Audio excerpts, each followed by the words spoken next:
Cette saison, ces footballeurs n'ont joué que 2 matchs, mais gagné 11 autres par forfait. Dans le nord du Portugal, la formation de la petite ville de Canelas fait peur aux autres équipes de la Ligue qui préfèrent boycotter son jeu réputé rugueux. Résultat, ils occupent la première place du classement de la 4e division. On est une équipe agressive, une équipe racée qui joue avec passion, avec du cœur. Mais il n'y a aucun joueur qui rentre sur le terrain avec un bâton ou un pistolet. On joue au ballon comme tout le monde, mais parfois il y a des moments plus ou moins durs.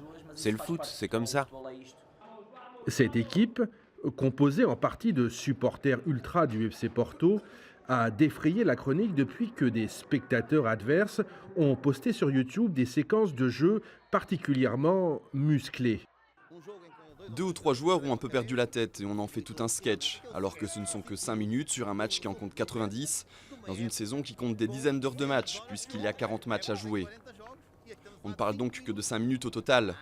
L'effet collatéral de tout ça, c'est que Canelas est aujourd'hui l'unique club portugais de district avec une renommée mondiale.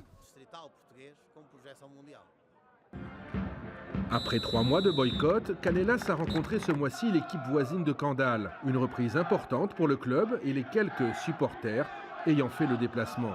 Le président de Candale reste fair-play. Pour lui, ces accusations ne sont que prétexte pour se débarrasser de Canelas, le petit outsider de cette ligue de district qui fait de l'ombre aux grands. Il y a des clubs qui ont beaucoup misé pour monter de division. Et ils se rendent compte qu'ils ne vont pas y arriver. Éliminer Canelas, c'est faire en sorte de pouvoir y arriver plus facilement. Mais ils ne vont pas y arriver car Canelas accumule les points et va passer. Ce n'est que justice. Pour se dédouaner, Canelas fait désormais filmer tous ses matchs par mesure de précaution et reste concentré sur son objectif principal, passer à la division supérieure.